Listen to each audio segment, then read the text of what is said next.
ಅಮ್ಮ, ನೀವು ಚಿಂತಿಸದಿರಿ. ನಾನು ಈ ದಿನ ಕೆಲಸ ಮಾಡಿ ಹಣ ಸಂಪಾದಿಸಿಕೊಂಡು ನಿಮ್ಮ ಔಷಧಿಯನ್ನು ತರುತ್ತೇನೆ ಎಂದು ಹೇಳಿದ ಗೌತಮ ಒಬ್ಬ ಸೇಟುವಿನ ಮನೆಯಲ್ಲಿ ಕೆಲಸ ಮಾಡುತ್ತಿದ್ದನು. ಗೌತಮ ತನ್ನ ಆರೋಗ್ಯ ಸರಿಯಿಲ್ಲದ ಅಮ್ಮನ ಜೊತೆಯಲ್ಲಿ ಒಂದು ಚಿಕ್ಕ ಗುಡಿಸಲಲ್ಲಿ ವಾಸವಾಗಿದ್ದನು.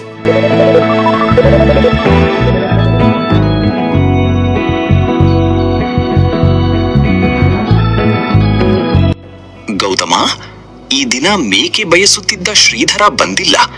ಅವನಿಗೆ ಆರೋಗ್ಯ ಸರಿಯಿಲ್ಲವಂತೆ. ಈ ದಿನ ನೀನೇ ಹೋಗಿ ಮೇಕೆಯನ್ನು ಮೇಯಿಸಿಕೊಂಡು ಬಾ. ಸರಿ ಧನಿಗಳೇ, ನೀವು ಚಿಂತಿಸದಿರಿ. ನಾನು ಮೇಕೆಗಳನ್ನು ಮೇಯಿಸಿಕೊಂಡು ಬರುತ್ತೇನೆ. ಗೌತಮ ಮೇಕೆಗಳನ್ನು ಹೊಡೆದುಕೊಂಡು ಒಂದು ಕಾಡಿಗೆ ಬಂದನು. ಈ ಕಾಡು ಎಷ್ಟು ಸುಂದರವಾಗಿದೆ. ಹಾಗೆ ಸಾಕಷ್ಟು ಹುಲ್ಲು ಕೂಡ ಇದೆ. ಈ ಮೇಕೆಗಳು ಆರಾಮಾಗಿ ಹುಲ್ಲನ್ನು ತಿನ್ನಬಹುದು. ಆ ಕಾಡಿನಲ್ಲಿ ಮೇಕೆಗಳೆಲ್ಲ ಹೊಟ್ಟೆ ಪೂರ್ತಿಯಾಗಿ ಮೇಯುತ್ತಿದ್ದು ಗೌತಮ ಸ್ವಲ್ಪ ಹೊತ್ತು ಅಲ್ಲೇ ಮರದ ಕೆಳಗೆ ಹೊರಗಿ ನಿದ್ದೆ ಹೋದನು. ಎಷ್ಟು ದಿನ ಆಯ್ತು ನಾನು ಊಟ ಮಾಡಿ. ಯಾವುದೇ ಭೇಟಿ ಕೂಡ ಸಿಕ್ಕಿಲ್ಲ. ಈ ದಿನ ಹೇಗಾದ್ರೂ ಮಾಡಿ ಬೇಟೆ ಹುಡುಕಿ ಬೇಟೆಯಾಡ್ಲೇಬೇಕು. ಅರೆ, ಇಷ್ಟೊಂದು ಮೇಕೆಗಳು.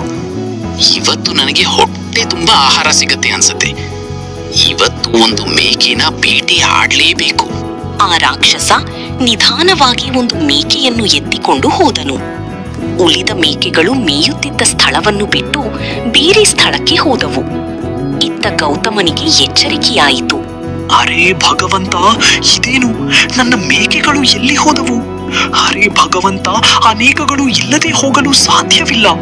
ಸೇಠ್ಜಿ ನನ್ನನ್ನು ಸುಮ್ಮನೆ ಬಿಡುವುದೇ ಇಲ್ಲ. ಆ ಕಡೆ ಹೋಗಿ ನೋಡುತ್ತೇನೆ ಎಂದು ಹೇಳಿ ಗೌತಮ ಸ್ವಲ್ಪ ದೂರ ಹೋಗಿ ನೋಡಿದನು.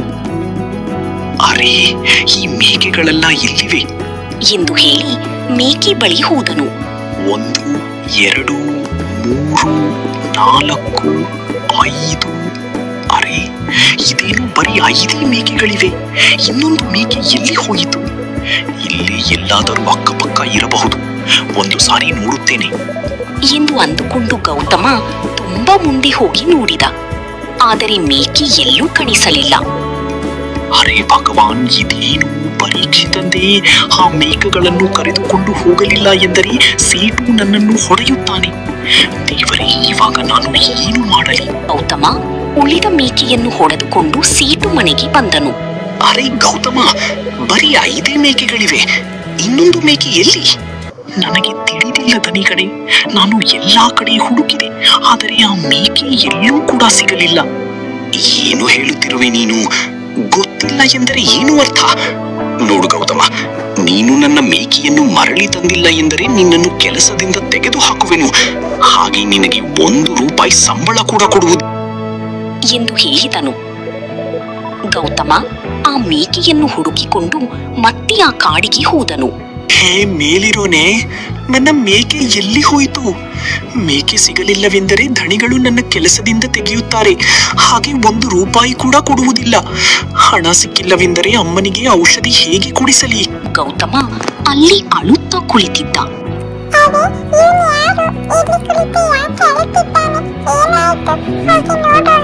ಎಂದು ಗೌತಮನ ಬಳಿ ಬಂದಿತ್ತು. ಅರೆ ಅಣ್ಣ, ನೀನು ಇಲ್ಲಿ ಕುಳಿತು ಯಾಕೆ ಅಳುತ್ತಿರುವೆ? ನನ್ನ ಹೆಸರು ಗೌತಮ. ನನ್ನ ಮೇಕೆಗಳನ್ನು ಮೀಸಲೆಂದು ಈ ಕಾಡಿಗೆ ಕರೆದುಕೊಂಡು ಬಂದಿದ್ದೇನೆ. ಆದರೆ 1 ಮೇಕೆ ಎಲ್ಲೋ ಕಾಣಿಸುತ್ತಿಲ್ಲ. ಏನ್ ಮಾಡೋದು ಎಂದು ತಿಳಿಯುವನೂ ಇಲ್ಲ. ಹೌದು, ನೀನು ನೋಡಿದೀಯಾ? ಎಲ್ಲಿ ನನ್ನ ಮೇಕೆ? ಹೇಳು.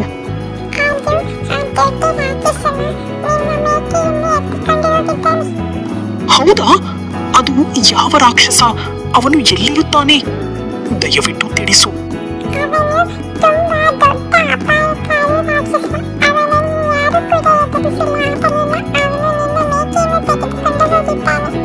ಇವಾಗ ಅವನು ಎಲ್ಲಿರುತ್ತಾನೆ?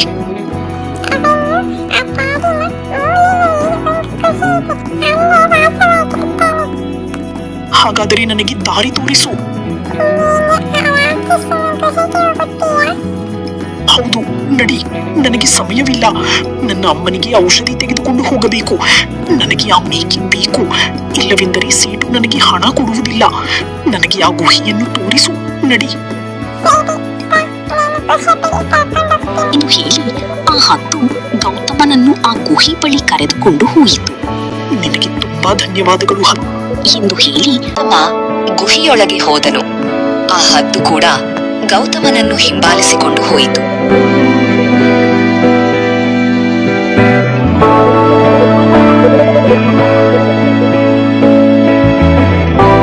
ರಾಕ್ಷಸನವರೇ, ನೀವು ನನ್ನ ಮೇಕೆಯನ್ನು ಎಳೆದುಕೊಂಡು ಬಂದಿದ್ದೀರಾ? ದಯಮಾಡಿ ನನಗೆ ಆ ಮೇಕೆಯನ್ನು ಮರಳಿ ಕೊಡಿ. ಹೇ ಮಾನವ, ನಾನು ಮೇಕೆಯನ್ನು ಕದ್ದು ತಂದಿರೋದು ಮರಳಿ ಕೊಡೋದಕ್ಕೆ ಅಲ್ಲ. ರಾಕ್ಷಸನವರೇ, ಹಾಗೆ ಹೇಳಬೇಡಿ. ದಯಮಾಡಿ ನನ್ನ ಮೇಕೆ ನನಗೆ ಕೊಡಿ. ಆ ಮೇಕೆ ಇಲ್ಲದೆ ನಾನು ಮನೆಗೆ ಹೋಗಲು ಸಾಧ್ಯವೇ ಇಲ್ಲ. ಸೇಟು ನನಗೆ ಹಣ ಕೊಡುವುದಿಲ್ಲ. ನನ್ನ ಅಮ್ಮನಿಗೆ ಹೇಗೆ ಔಷಧಿ ತೆಗೆದುಕೊಂಡು ಹೋಗಲಿ? ದಯಮಾಡಿ ನನಗೆ ಆ ಮೇಕೆಯನ್ನು ಕೊಡಿ. ನೋಡು ಮಾನವ, ನಿನಗೆ ಈ ಮೇಕೆ ಕೊಟ್ಟರೆ ನನಗೆ ಏನು ಪ್ರಯೋಜನ? ನಾನು ಹಸಿವಿನಿಂದ ಸಾಯಬೇಕೆ? ನಾನು ನಿಮಗೆ ತಿನ್ನಲು ಆಹಾರ ತಂದು. ಹೌದಾ?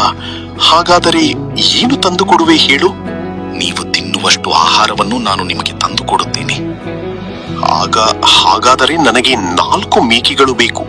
ತಂದು ಕೊಡುವೆಯಾ? ಅಯ್ಯೋ, ಆ ಮೇಕೆಗಳು ನನ್ನದಲ್ಲ. ನಾನು ಕೆಲಸ ಮಾಡುವ ದಣಿಗಳದು. ನಾನು ಅದನ್ನು ಹೇಗೆ ತಂದು ಕೊಡಲಿ? ಮತ್ತೆ ನನ್ನ ಹಸಿವಿಗೆ ದಾರಿ ಏನು? ದಯಮಾಡಿ ನನ್ನನ್ನು ನೋಡಿ ಕರುಣೆ ತೋರಿ ನನಗೆ ಆ ಮೇಕೆಯನ್ನು ಕೊಡಿ. ಅದೆಲ್ಲ ಆಗೋದಿಲ್ಲ. ನಾನು ಏನು ಮಾಡಿದರೆ ನೀವು ಆ ಮೇಕೆಯನ್ನು ನನಗೆ ಕೊಡುತ್ತೀರಾ? ಹೇಳಿ, ನಾನು ಮಾಡುವೆ. ನೋಡು, ಈ ಮೇಕೆಯ ಬದಲು ನೀನು ನನಗೆ ಆಹಾರವಾಗು. ಆವಾಗ ಈ ಮೇಕೆಯನ್ನು ನಿನಗೆ ಕೊಡುತ್ತೇನೆ.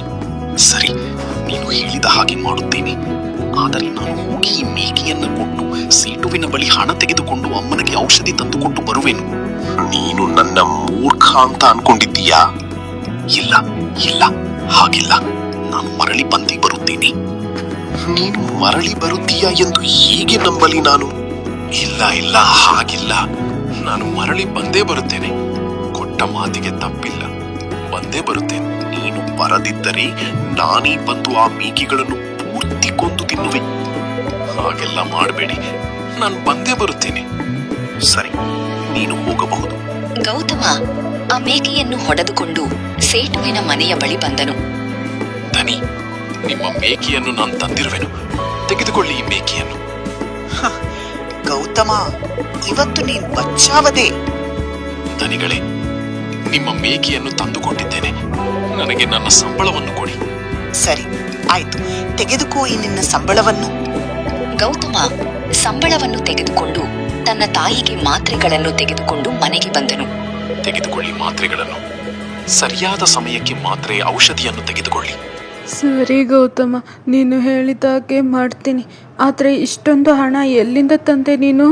ಅಮ್ಮ, ಅದೇ ಮೇಕೆಯನ್ನು ಮೇಯಿಸೋಕೆ ಕರೆದುಕೊಂಡು ಹೋಗಿದ್ನಲ್ಲ, ಅದಕ್ಕೆ ಸೀಟು ಕೊಟ್ಟ ಹಣ. ಅಮ್ಮ, ನಿಮ್ಮ ಆರೋಗ್ಯವನ್ನು ನೋಡ್ಕೊಳ್ಳಿ. ಏನಾಯ್ತು ಗೌತಮ, ಯಾಕೆ ಹೀಗೆ ಹೇಳುತ್ತಿರುವೆ? ಅದು ಗೌತಮ ನಡೆದ ಎಲ್ಲಾ ವಿಷಯವನ್ನು ಅವರ ಅಮ್ಮನಿಗೆ ತಿಳಿಸಿದರು. ಕಂದ, ನೀನು ಏನು ಹೇಳ್ತಿರುವೆ? ಅಮ್ಮ, ನಿಜಾನೇ. ಅಮ್ಮ, ನಾನು ಅವನಿಗೆ ವಚನ ನೀಡಿರುವೆ. ಆ ವಚನವನ್ನ ಮುರಿಯಲು ಸಾಧ್ಯ ಇಲ್ಲ. ಕಂದ, ನಿನ್ನ ಬಿಟ್ಟು ನಾನು ಹೇಗಿರಲಿ? ನಿನ್ನನ್ನು ಬಿಟ್ಟರೆ ಬೇರೆ ಯಾರಿದ್ದಾರೆ ನನಗೆ? ಅಮ್ಮ, ನಾನು ಹೋಗ್ಲೇಬೇಕು ಎಂದು ಹೇಳಿ ಗೌತಮ ಆ ರಾಕ್ಷಸನ ಬಳಿ ಬಂದನು. ಆ ರಾಕ್ಷಸ ಗೌತಮನನ್ನು ಕೊಂದು ತಿಂದನು. ಅಲ್ಲೇ ಎಲ್ಲವನ್ನೂ ನೋಡುತ್ತಿದ್ದ ಹದ್ದು ರಾಕ್ಷಸ ಗೌತಮನನ್ನು ತಿಂದು ಅಲ್ಲೇ ಮಲಗಿದ್ದನು. ಆವಾಗ ಅಲ್ಲಿ ಬಿದ್ದಿದ್ದ ಗೌತಮನ ಮೂಳೆಗಳನ್ನು ತೆಗೆದುಕೊಂಡು ಒಬ್ಬ ಸಾಧುವಿನ ಬಳಿ ಬಂದಿತ್ತು. ಗುರುಜಿ, ನಮಸ್ಕಾರ. ಏನಾಯ್ತು ವಿಕ್ರಮ? ಯಾಕಿಷ್ಟು ಆತಂಕದಲ್ಲಿದ್ದೀಯಾ? ಗುರುಜಿ, ಅದು ಆ ರಾಕ್ಷಸ ಇದ್ದಾನಲ್ಲ, ಗೌತಮ ಎನ್ನುವ ವ್ಯಕ್ತಿಯನ್ನು ಕೊಂದು ತಿಂದನು. ಅವನು ಪಾಪದ ಹುಡುಗ. ಅದಕ್ಕೆ ನಾನು ಅವನ ಮೂಳೆಗಳನ್ನು ತೆಗೆದುಕೊಂಡು ಇಲ್ಲಿ ಬಂದಿರುವೆ. ಅವನನ್ನು ಹೇಗಾದರೂ ಮಾಡಿ ಬದುಕಿಸಿ. ಅದು ನನ್ನಿಂದ ಸಾಧ್ಯವಿಲ್ಲ ವಿಕ್ರಮ. ಗುರುಜಿ, ಹಾಗೆ ಹೇಳ್ಬೇಡಿ. ಗೌತಮನಿಗೆ ಒಬ್ಬ ಹುಷಾರಿಲ್ಲದ ತಾಯಿದ್ದರೆ ಇವನನ್ನು ಬಿಟ್ಟರೆ ಅವರಿಗೆ ಬೇರೆ ಯಾರೂ ಇಲ್ಲ. ದಯಮಾಡಿ ಇವನನ್ನು ಬದುಕಿಸಿಕೊಡಿ. ನೋಡು ವಿಕ್ರಮ, ಈ ಕೆಲಸ ನನ್ನಿಂದ ಸಾಧ್ಯವಿಲ್ಲ. ಇವಾಗ ಏನ್ ಮಾಡೋದು ಗುರುಜಿ? ವಿಕ್ರಮ, ನಿನಗೆ ಆ ದೊಡ್ಡ ಗುರುಗಳು, ಶ್ರೀನಿವಾಸ ಗುರುಗಳು ಗೊತ್ತಿದ್ದಾರಲ್ಲ, ಅವರ ಕೈಯಿಂದಲೇ ಈ ಕೆಲಸ ಆಗ್ಬೇಕು. ಇದು ಬೇರೆ ಯಾರ ಕೈಯಲ್ಲೂ ಆಗುವುದಿಲ್ಲ. ಆದರೆ ಗುರುಜಿ, ಅವರ ಬಳಿ ಹೋಗೋದು ಹೇಗೆ? ಕಾಡು, ಹುಲ್ಲು, ಮುಳ್ಳು, ನದಿ, ಕೆರೆ, ಹಳ್ಳ, ತಪ್ತ ಸಾಗರಗಳನ್ನು ದಾಟಿ ಅಲ್ಲಿ ಇರುವ ಕಾಡಿನಲ್ಲಿ ಆ ಗುರು ಜೀವಸವಾಗಿರುತ್ತಾರೆ. ಅವರ ಬಳಿ ಹೋಗು, ನಿನಗೆ ಅವರು ಪರಿಹಾರ ಕೊಡುತ್ತಾರೆ. ಸರಿ, ನಾನು ಹೋಗುವೆ. ನಿಮಗೆ ತುಂಬಾ ಧನ್ಯವಾದಗಳು ಸ್ವಾಮೀಜಿಗಳೇ. ಎಂದು ಹೇಳಿ ಆ ಹದ್ದು ಆ ಸಾಧುಗಳನ್ನು ಹುಡುಕುತ್ತಾ ಹೊರಟಿತು. ಹಳ್ಳ, ದಿನ್ನಿ, ಕಾಡು, ಮುಳ್ಳು ಎಲ್ಲವನ್ನೂ ದಾಟಿಕೊಂಡು 3ನೇ ದಿವಸ ಆ ಸ್ವಾಮೀಜಿಯ ಬಳಿ ಬಂದಿತ್ತು. ಸ್ವಾಮೀಜಿಗಳೇ, ನಿಮಗೆ ನಮಸ್ಕಾರ. ನನ್ನ ಹೆಸರು ವಿಕ್ರಮ. ಹೇಳು ವಿಕ್ರಮ, ನನ್ನಿಂದ ಏನಾಗಬೇಕಿತ್ತು? ಸ್ವಾಮಿ, ಪ್ರಪಂಚದಲ್ಲಿ ಅತಿ ದೊಡ್ಡ ರಾಕ್ಷಸ ಇದ್ದಾನಲ್ಲ, ಅವನು ಗೌತಮನನ್ನು ಪೂರ್ತಿಯಾಗಿ ತಿಂದು ಹಾಕಿದ್ದಾನೆ. ಅವನನ್ನು ಹೇಗಾದರೂ ಮಾಡಿ ಮರಳಿ ಬದುಕಿಸಿಕೊಡಿ. ಅವನಿಗೆ ಹುಷಾರಿಲ್ಲದ ಅಮ್ಮ ಇದ್ದಾರೆ. ಅವನನ್ನು ಬಿಟ್ಟರೆ ಬೇರೆ ಯಾರೂ ಇಲ್ಲ ಅವರಿಗೆ. ದಯಮಾಡಿ ಸ್ವಾಮೀಜಿ. ಹೌದಾ? ರಾಕ್ಷಸ ಇನ್ನೂ ಸತ್ತಿಲ್ವಾ? ಇಲ್ಲ ಗುರೂಜಿ ಎಂದು ಹೇಳಿ ಆ ಗುರೂಜಿ ಗೌತಮನನ್ನು ಮರಳಿ ಬದುಕಿಸಿದನು. ನಿಮಗೆ ತುಂಬಾ ಧನ್ಯವಾದಗಳು, ನನ್ನನ್ನು ಮರಳಿ ಜೀವದಾನ ಮಾಡಿದ್ದಕ್ಕೆ. ಇರ್ಲಪ್ಪ, ಇದು ನನ್ನ ಕರ್ತವ್ಯ. ರಾಕ್ಷಸನ ಕೊಲ್ಲುವುದು ಹೇಗೆ ಗುರುಜಿ? ಅದು ಈ ಗೌತಮನ ಕೈಯಲ್ಲಿರೋದು. ಏನ್ ಹೇಳ್ತಾ ಇದ್ದೀರಾ ಗುರೂಜಿ? ಅದು ನಾನು ಹೇಗೆ ಸಾಧ್ಯ? ಹೌದು, ನೀನೇ ಆ ರಾಕ್ಷಸನ ಸಾಯಿಸಬೇಕು. ಇದು ವಿಧಿ ಲಿಖಿತ. ಅದೇಗೆ ಗುರೂಜಿ? ತೆಗೆದುಕೋ ಈ ಬಾಣವನ್ನು. ಈ ಬಾಣದಿಂದಲೇ ಅವನನ್ನು ಕೊಲ್ಲಬೇಕು ನೀನು ಎಂದು ಹೇಳಿದನು. ಗೌತಮ ಮತ್ತು ರಾಕ್ಷಸನ ಗುಹಿಗೆ ಬಂದಿತು. ಏ ರಾಕ್ಷಸ, ನೀನು ನನ್ನ ಗೆಳೆಯನಾದ ಗೌತಮನನ್ನು ಕೊಂದು ತಿಂದಿರುವೆ. ನಿನಗೆ ಸರಿಯಾದ ಪಾಠವನ್ನು ಕಲಿಸುವೆ. ನೀನು ಒಂದು ಹದ್ದು ಅಷ್ಟೇ, ನನಗೆ ಪಾಠವನ್ನು ಕಲಿಸುವೆಯಾ? ಅದು ನಿನ್ನ ಕೈಯಲ್ಲಿ ಸಾಧ್ಯವೇ ಇಲ್ಲ. ನೋಡು ರಾಕ್ಷಸ, ನಾನು ಹದ್ದು ಎಂದು ನೀನು ಇಷ್ಟೊಂದು ಮೆರಿತಾ ಇದೀಯಾ ಎಂದು ವಾದ ಮಾಡುತ್ತಿದ್ದರು. ಗೌತಮ ರಾಕ್ಷಸನ ಹಿಂದೆಯಿಂದ ಬಾಣವನ್ನು ಗುರಿಯಿಟ್ಟು ಒಡೆದು ಆ ಬಾಣ ರಾಕೇಶನ ಹೊಟ್ಟೆಗೆ ಚುಚ್ಚಿಕೊಂಡು ಆ ರಾಕ್ಷಸ ಸತ್ತು ಬಿದ್ದನು. ಆ ಹತ್ತು ಗೌತಮನಿಗೆ ಒಂದು ಚೀಲವನ್ನು ಕೊಟ್ಟಿತು. ಈ ಚೀಲವನ್ನು ತೆಗೆದುಕೊಂಡು ಹೋಗಿ ಮನೆಯಲ್ಲಿ ತೆಗೆದು ನೋಡು. ನಿಮಗೆ ತುಂಬಾ ಧನ್ಯವಾದಗಳು, ನನ್ನನ್ನು ಮರಳಿ ಜೀವದಾನ ಮಾಡಿದ್ದಕ್ಕೆ. ಇರ್ಲಿ ಬಿಡು ಗೌತಮ, ಇದು ನನ್ನ ಕರ್ತವ್ಯ. ನಾನು ಇಲ್ಲಿಗೆ ಬಂದ ಕೆಲಸ ಮುಗಿಯಿತು. ಇಂದು ನಾನು ಇಲ್ಲಿಂದ ಹೊರಡುತ್ತೇನೆ ಎಂದು ಹೇಳಿ ಆ ಹದ್ದು ಹಾರಿ ಹೋಯಿತು. ಗೌತಮ ಮನೆಗೆ ಬಂದು ಆ ಚೀಲವನ್ನು ತೆಗೆದು ನೋಡಿದನು. ಆ ಚೀಲದ ಪೂರ್ತಿ ಚಿನ್ನದ ನಾಣ್ಯಗಳಿದ್ದವು. ಗೌತಮ ನಾಣ್ಯಗಳಿಂದ ಅಮ್ಮನ ಕಾಯಿಲೆಯನ್ನು ಗುಣಪಡಿಸಿದನು. ಹಾಗೆ ಒಂದು ದಾರಿಯಾಯಿತು. ಇದೇ ಇಂದಿನ ಸಿಂಪಲ್ ಸ್ಟೋರಿ. ಈ ಸ್ಟೋರಿ ನಿಮಗೆ ಇಷ್ಟ ಆದರೆ ಲೈಕ್ ಮಾಡಿ, ಶೇರ್ ಮಾಡಿ, ಸಬ್ಸ್ಕ್ರೈಬ್ ಮಾಡೋದನ್ನ ಮರಿಬೇಡಿ. ಧನ್ಯವಾದಗಳು.